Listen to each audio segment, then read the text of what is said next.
Nu skal vi i gang med det her forsøg, hvor vi tjekker de her forskellige plasttyper lagt op, sådan så at den blødeste plasttype, altså den der sådan er meget bøjelig, ligger først, og så den der er sværest at bøje, ligger sidst. Og den her gang, der skal vi gøre det på den måde, at jeg har taget nogle skåle med, og nogle forskellige væsker med. Og så skal vi simpelthen se, hvad der sker, når vi putter de her plasttyper ned i det forskellige slags væske. Så jeg starter med at tage en skål, og jeg tager også sådan en pipette, hedder sådan en her, så man kan suge tingene op med. Og så starter vi ud med skin tonic, altså det her, som man bruger, når man skal tage sminke og alt sådan noget af. Og alle pigerne ved det sikkert godt, og måske ved nogle drenge det også. Men nu ved I i hvert fald, hvad skin tonic er for noget. Man kan også bruge det til at rense ansigtet med, hvis man har lyst til det.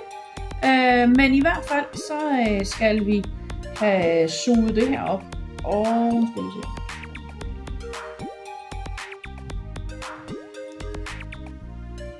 Der sidder lige sådan en fordeler dæmmer i toppen.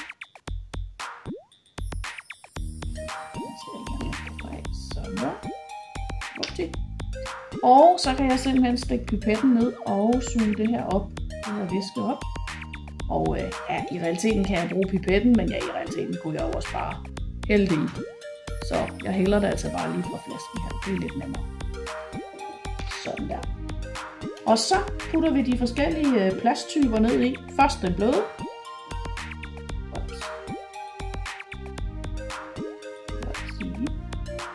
Og så den lidt blødere her. Ej, det er noget røv. Den der er lidt sværere at bøje. Og jeg giver den altså lige sådan ordentligt tryk 16, fordi så er jeg sikker på, at den forbliver sådan bøjet i bedste fald i hvert fald. Nede i skålen her. Altså den der er blødest i plastikken, den vil selvfølgelig folde sig ud hele tiden, fordi den kan jo ikke sådan lige bøjes.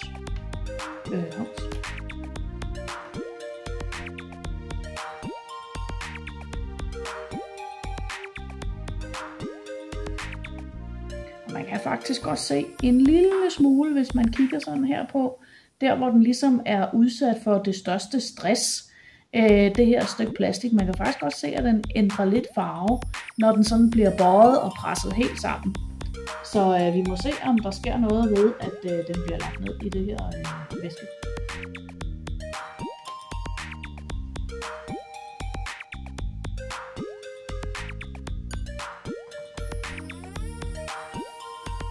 Sådan der.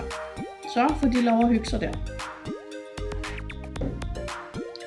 Og det var skin tonic, vi havde puttet i den skål her. Så tager vi den næste skål. Og så prøver vi med noget neglelakfjerner. Det kender I hvert fald alle sammen.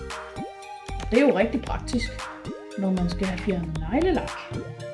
Så tager vi selvfølgelig en ny pipette, fordi vi kan ikke bruge den gamle der, fordi der er jo nogle rester i fra det skin tonic, vi lige har puttet i. Så det er en ny pipette, vi skal have fat i. Og igen, den kan vi stikke hernede i og suge op. Men ligesom før, altså kan vi lige så godt bare hælde fra flasken. Sådan der.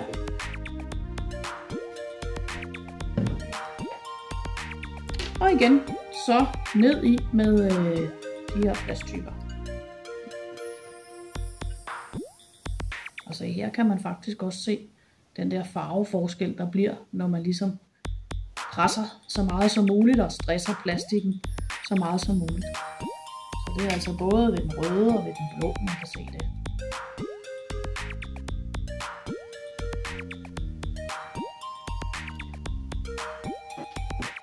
Og den sidste, lagereddike, skal vi prøve at bruge.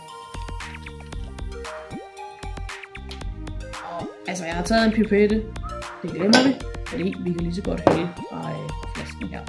Men havde det nu været nogle farlige kemikalier eller noget, så er det altså rigtig smart, at man lige har en pipette, sådan så man ikke kommer til eventuelt at sprøjte ud over det hele, og det så ætser noget, hvis det skulle være sådan nogle farlige kemikalier, eller der kunne ske andre ting. Så, men her med eddike, der sker ikke.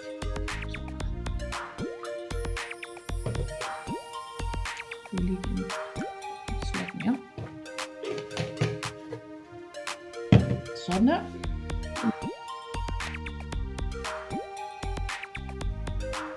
Godt. Det kommer til at stå en uge, lige så snart at jeg lige har skrevet de her sedler